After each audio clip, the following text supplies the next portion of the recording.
দিনটি ছিল বাঙালির একটি প্রিয় দিন। বছরের প্রথম দিন পহেলা বৈশাখ। সেই দিন আমি সকাল থেকে এত পরিমাণে ব্যস্ত ছিলাম যে গোবিন্দ দর্শন তো করতেই পারিনি। আর সন্ধ্যাবেলায় পড়ানোও ছিল, তো সন্ধ্যাবেলায় পড়িয়ে আরতিটা দর্শন করব বলে ভীষণ তাড়াহুড়োতে বাড়িতে এসে কোনো রকমে নতুন জামাটা গায়ে পরে একদম দৌড় দিয়েছি, দিয়ে আরতি দর্শন করেছি।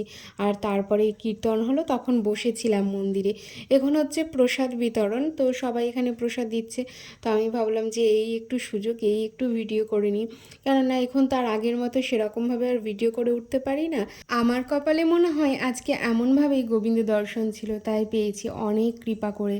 আর বৈশাখ মাস পড়ে গেছে, এখন তো মন্দিরে প্রতিদিনই কীর্তন হবে। প্রত্যেক দিন কীর্তন হয় অবশ্য, কিন্তু এই কীর্তনের দলগুলো অন্যজন, মানে অন্যরা আর কি। তো বাড়িতে এসে তারপরে একটু দোকান গেছিলাম বাজারে।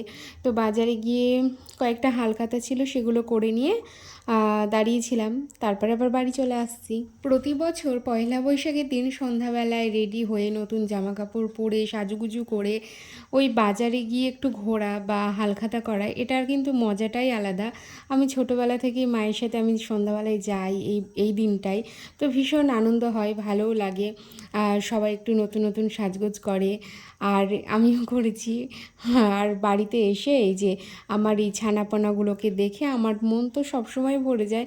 তো ওরা একসঙ্গে খাচ্ছে দেখে আরও ভীষণভাবে ভালো লাগছে যে ওরা একসঙ্গে খাচ্ছে, কেননা একসঙ্গে তো খায় না, সবসময় মারামারি তাড়াহুড়ো এরকম করে।